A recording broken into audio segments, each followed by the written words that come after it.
So as far as alignment goes, getting ready to go back together with new parts here. There's kind of a way to do this, and this is the way I do it, but first off, you can visually look at where the wheels are to get a rough idea of whether you're aligned or not. But if you're lucky like me and you're working on a new machine, I'm going to see if I can get a good visual of this, but the steering rack there are some lines drawn on it. You can see the yellow lines. The light might be too bright here.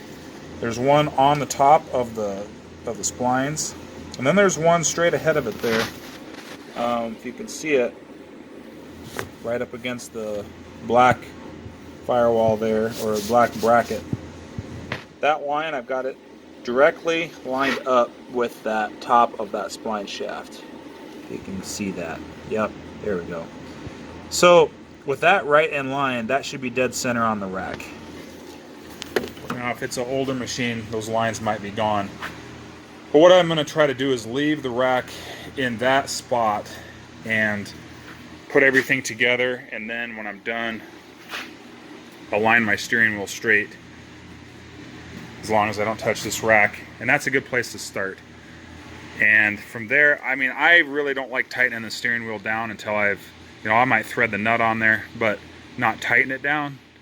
And then when you go for a drive, if the steering wheel's off for a little bit, as far as being aligned to go down the road, you can make a visual note of where it is and how much you need to move it, and then tighten the wheel down. But I need to install this shaft, and I'm gonna install that shaft, and I'm gonna tighten it down on that rack, and that will be where that shaft needs to be, and we can make our adjustments under the dash after that.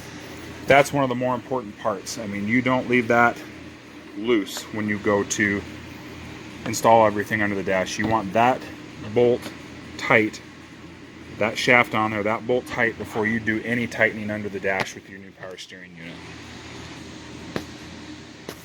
Now I've got that bolted up. It's not tight yet, but if you can see here, there is some slop.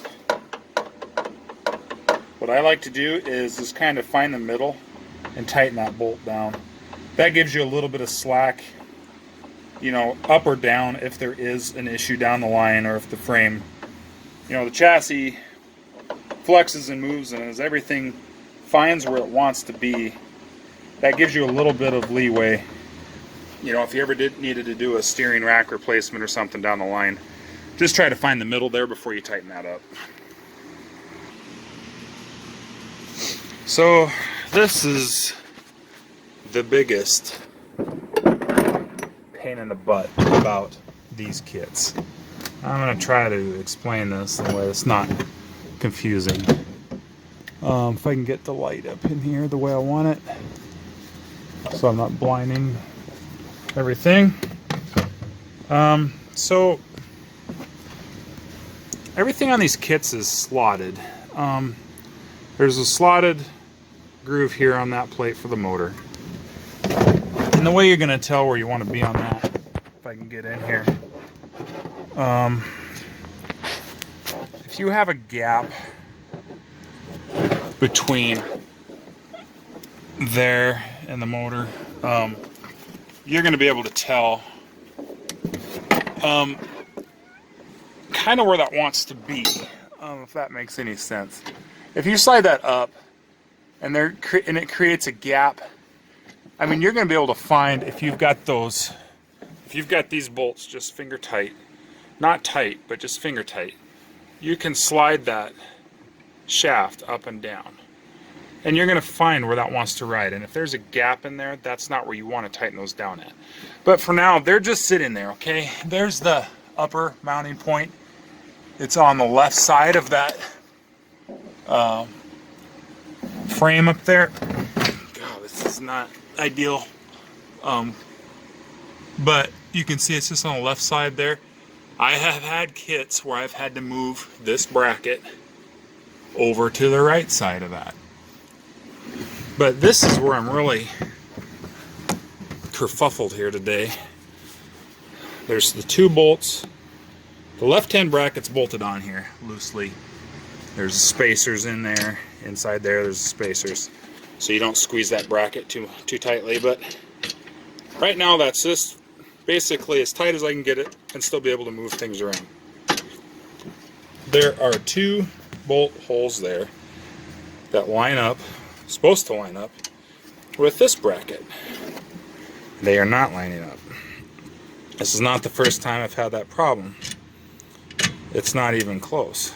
And if you can look there, you can also see that the geometry of those 2 plates is not close. I may need to take this plate here and bend it down so those 2 will line up, and then I may need to shim up the difference with flat washers, because right now my depth is pretty well set by the steering shaft. I really cannot go, I mean, that bolt is loose, but that shaft is in where it needs to be right now. I can move up and down a little bit, but in order, I mean, that bolt up there is fairly snug, but by moving it up or down, I can't really make it any better than it is right now. As far as this side, where I need to make it work is here, and I don't know how I'm going to do that yet. I need to possibly, I would like to move this bracket upwards, and to do that I might need to trim the ear off the top of that bracket up here, and trim that off so I can bring this whole thing up. I'm going to be limited by how much I can do, but because of those spacers. But I would like to get that lined up. I have had a Polaris technician tell me he's put this kit in before and could only get one of the bolts to line up. I don't like that. I'd rather have them both. So I'm going to see if I can bend this bracket down.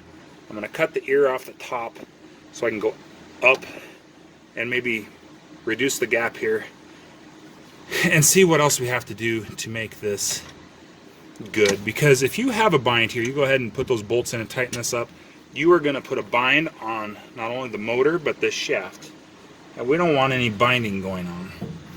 It's going to make your kit last longer, and it's just going to be better for everything involved. So let me see what I can do there, and we'll look at it.